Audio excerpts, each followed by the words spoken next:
Mkifika hospitali mwambieni mwenzenu yule ambaye alikataa katika wale watatu, mwambieni bwana sisi tunaomba tukufanyie mambo yale ambayo ulisema ya kishirikina, tukufanyia hapa hospitali. Kwanza utapona haraka, alafu pili kisikukute kingine kibaya tena.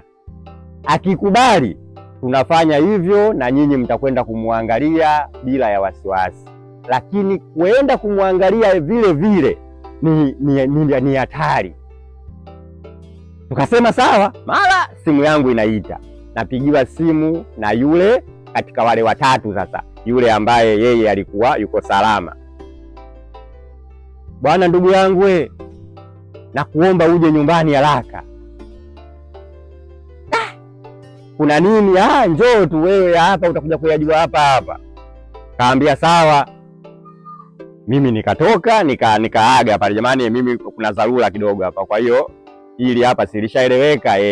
Naomba wewe na wewe nendeni hospitali mkamwambie yule kwamba bwana kuna hili 1 2 3, mimi acheni niende kwa huyu, naomba na wewe tuongozane. Basi pale wawili wakaenda hospitali, wawili ndio sisi ambao tukaenda kwa pale tuliposikia ile simu. Wengine nikawaambia bwana nyinyi mnaweza kama mkitaka kuendelea kubakia na mganga kupiga naye story, ama mkitaka kwenda nyumbani kupumzika sawa.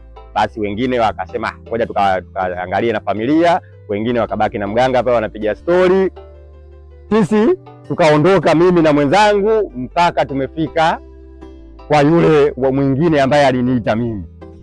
Kufika pale tunamkuta yule bwana hata kunyanyuka hawezi, anaumwa. Bwana ndugu zangu nimewaita hapa, angalieni hali yangu. Tunamwangalia miguu, tunaona miguu imevimba.